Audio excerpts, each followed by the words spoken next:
Ready start. अध्यक्ष महोदय, पैसा देकर लोगों को जासूस बनाया जा रहा है। सीमा क्षेत्र में जाएं या पिछड़े क्षेत्रों में जाएं, चारों तरफ विदेशी पैसे के बल पर हमारे देश के साथ खिलवाड़ हो रहा है। इतना ही नहीं, विश्वविद्यालयों में जाएं तो वहाँ भी यही खेल खेला जा रहा है। गिरजाघरों में, मंदिरों में, मस्जिदों में विदेशी पैसे के बल पर अपना प्रभाव जमाने की कोशिश हो रही है। यह समस्या किसी एक पार्टी की नहीं है, यह राष्ट्र की समस्या है। आज सदन में वित्त मंत्रालय की मांगों पर बहस हो रही है। सरकार के हर विभाग का वित्त मंत्रालय से संबंध होता है। देश में जो प्रगति हुई है और हो रही है उसकी काफ़ी चर्चा हुई है। जो प्रगति हुई है वह चारों ओर दिखाई पड़ रही है। कम से कम रेल विभाग में तो काफ़ी प्रगति दिखाई पड़ रही है।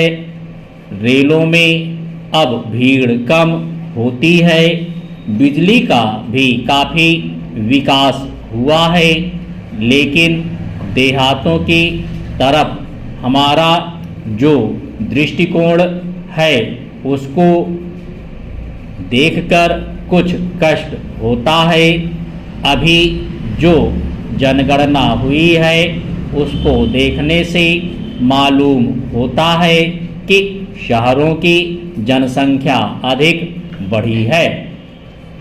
आज देहातों से लोग शहरों की तरफ आ रहे हैं।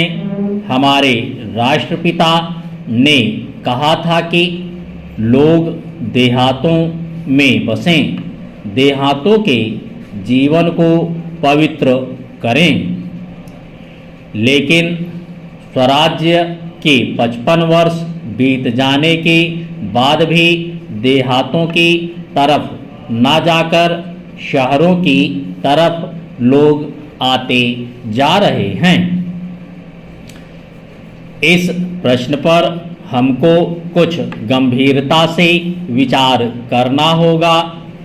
अगर देहातों में लोगों को सुख सुविधाएं मिलती जो आज शहरों में प्राप्त हैं, तो लोग देहातों से शहरों की तरफ ना दौड़ते, बल्कि शहरों से देहातों की तरफ जाते। पैराग्राफ। देहात के जीवन में दो प्रकार की चीज़ें थीं। एक तो जमींदारी प्रथा थी और दूसरे वे लोग थे जो रुपए का लेन देन करते थे। जमींदारी प्रथा समाप्त हुई, इससे लोगों को कुछ राहत मिली। जहाँ तक रुपए के लेन देन का प्रश्न है, पहले 25% तक का ब्याज लिया जाता था, उसमें अब कुछ कमी अवश्य है, लेकिन कहीं कहीं तो अभी भी उतना ही ब्याज लिया जाता है, जिससे कर्जा लेने वाला उसके चंगुल से नहीं निकल पाता। सरकार भी अब उचित दर पर कर्जा देने लगी है। इस वजह से कहीं कहीं पर साहूकारों के ब्याज की दर में कमी आई है। स्टॉप।